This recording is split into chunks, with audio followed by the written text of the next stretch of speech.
नमस्कार दोस्तों, आज हम देखेंगे मुद्रास्फीति यानी महंगाई के बारे में। आम बोलचाल की भाषा में मुद्रास्फीति को महंगाई कहा जाता है। आगे देखते हैं मुद्रास्फीति की परिभाषा। मुद्रास्फीति वह स्थिति है जिसमें वस्तुओं के मूल्य बढ़ते हैं तथा मुद्रा का मूल्य गिरता है। यानी मुद्रास्फीति उस स्थिति को कहते हैं जिसमें वस्तुओं के मूल्य अधिकतम बढ़ जाते हैं तथा मुद्रा का मूल्य गिर जाता है, यानी मुद्रा की कोई वैल्यू नहीं रह जाती है। आगे देखते हैं मुद्रास्फीति दर की माप। मुद्रास्फीति की गणना के लिए सूचकांकों का प्रयोग किया जाता है। भारत में मुद्रास्फीति की गणना के लिए दो सूचकांकों का प्रयोग किया जाता है। पहला है थोक मूल्य सूचकांक और दूसरा है उपभोक्ता मूल्य सूचकांक।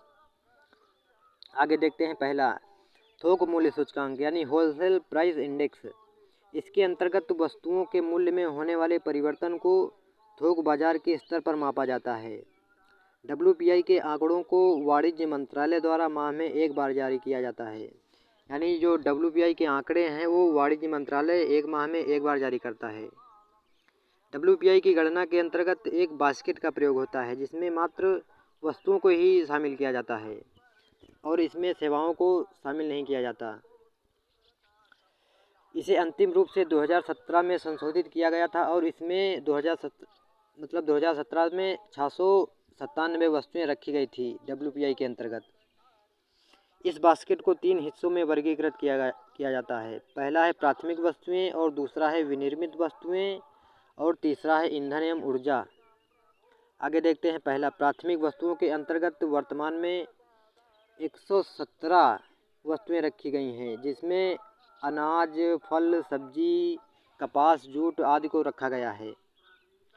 दूसरा देखते हैं विनिर्मित वस्तुओं में 564 वस्तुओं को रखा गया है जिसमें धातु है, रसायन है, टेलीविज़न, फ्रिज आदि वस्तुओं को शामिल किया गया है विनिर्मित वस्तुओं के अंतर्गत। तीसरा देखते हैं ईंधन और ऊर्जा। ईंधन, ऊर्जा आदि वाले भाग में 16 वस्तुओं को रखा गया है।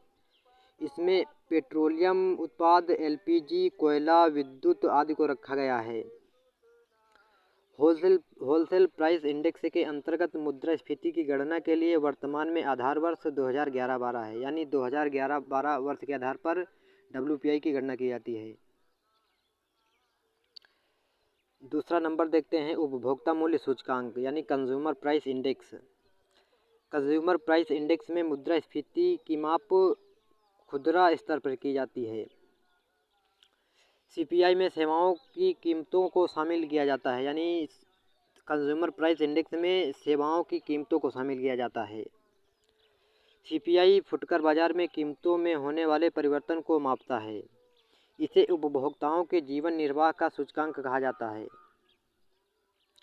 भारत में CPI की 4 सूचियाँ जारी की जाती हैं। पहला औद्योगिक श्रमिकों के लिए CPI और दूसरा कृषि मजदूरों के लिए CPI और तीसरा है ग्रामीण मजदूरों के लिए CPI और चौथा है CPI यानी ग्रामीण तथा शहरी दोनों के लिए संयुक्त रूप से। CPI का आधार वर्ष 2012 है। आगे देखते हैं मुद्रास्फीति के प्रकार यानी यह कितने प्रकार की हो सकती है। पहला है मांग प्रेरित और दूसरा है लागत प्रेरित, तीसरी है रेंगती हुई मुद्रास्फीति, चौथी है चलती हुई मुद्रास्फीति और पांचवी है दौड़ती हुई मुद्रास्फीति, छठवीं है कूदती हुई मुद्रास्फीति और सातवीं है अतिस्फीति या हाइपर स्फीति जिसमें नोट फेल हो जाते हैं। तो आगे पहला देखते हैं मांग प्रेरित मुद्रास्फीति। यह स्थिति उस समय उत्पन्न होती है जब वस्तुओं और सेवाओं की कुल मांग इसकी कुल आपूर्ति की तुलना में अधिक हो जाती है। यानी ऐसे समझते हैं दोस्तों, मांग प्रेरित मुद्रास्फीति उस समय उत्पन्न होती है जब वस्तुओं और सेवाओं की कुल मांग इसकी कुल आपूर्ति की तुलना में अधिक हो जाती है। यानी वस्तुओं और सेवाओं की मांग बढ़ जाती है तथा इसकी पूर्ति कम हो जाती है। दूसरा नंबर देखते हैं लागत प्रेरित मुद्रास्फीति। यह स्थिति उस समय उत्पन्न होती है जब लागतों में वृद्धि हो जाने के कारण कीमतों में वृद्धि होने लगती है। आगे देखते हैं तीसरा रेंगती हुई मुद्रास्फीति। यदि किसी वित्तीय वर्ष में मुद्रास्फीति की दर 3% या इससे कम हो तो इसे रेंगती हुई मुद्रास्फीति कहते हैं। यह देश की अर्थव्यवस्था के लिए फायदेमंद होती है रेंगती हुई मुद्रास्फीति। आगे देखते हैं चौथा नंबर, चलती हुई मुद्रास्फीति। जब मुद्रास्फीति की दर अधिकतम 10% तक होती है तो उसे चलती हुई मुद्रास्फीति कहते हैं। यानी वस्तुओं के दाम अधिकतम 10% बढ़ जाएं तब उसे चलती हुई मुद्रास्फीति कहते हैं। आगे देखते हैं पाँचवा नंबर, दौड़ती हुई मुद्रास्फीति। जब मुद्रास्फीति की दर 10 से 20% तक होती है तो उसे दौड़ती हुई मुद्रास्फीति कहते हैं। यानी जब वस्तुओं के मूल्य में 10 से 20% तक मतलब बढ़ोतरी होती है तो उसे दौड़ती हुई मुद्रास्फीति कहते हैं। यानी 10 से 20% तक वस्तुओं के दाम बढ़ जाते हैं। आगे देखते हैं छठवां नंबर, कूदती हुई मुद्रास्फीति। जब मुद्रास्फीति दर 20% से अधिक हो जाती है तो उसे कूदती हुई मुद्रास्फीति कहते हैं। आगे सातवां नंबर देखते हैं, अतिस्फीति या हाइपर स्फीति। जब मुद्रास्फीति की दर अत्यधिक तीव्र हो जाती है तो उसे अतिस्फीति या हाइपर इन्फ्लेशन कहते हैं।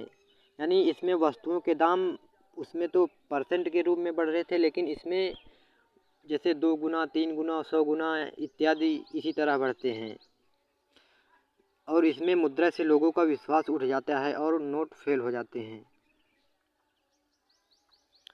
आगे देखते हैं मुद्रास्फीति के क्या क्या कारण हैं। तो इसमें देखते हैं जनसंख्या में वृद्धि है, घाटे की वित्त व्यवस्था है, सस्ती मौद्रिक नीति है, काला धन एवं संग्रह की प्रवृत्ति है, करों में कमी है, मजदूरी एवं वेतनों में वृद्धि, मुद्रापूर्ति में वृद्धि है, निर्यात में वृद्धि है, उत्पादन में कमी है, कच्चे माल की कमी और शहरीकरण में वृद्धि। आगे देखते हैं मुद्रास्फीति के क्या प्रभाव या क्या क्या परिणाम हो सकते हैं।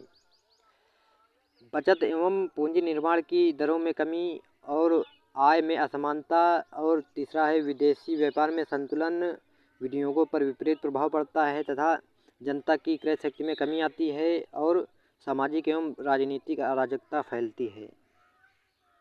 पूरा वीडियो देखने के लिए बहुत बहुत धन्यवाद दोस्तों।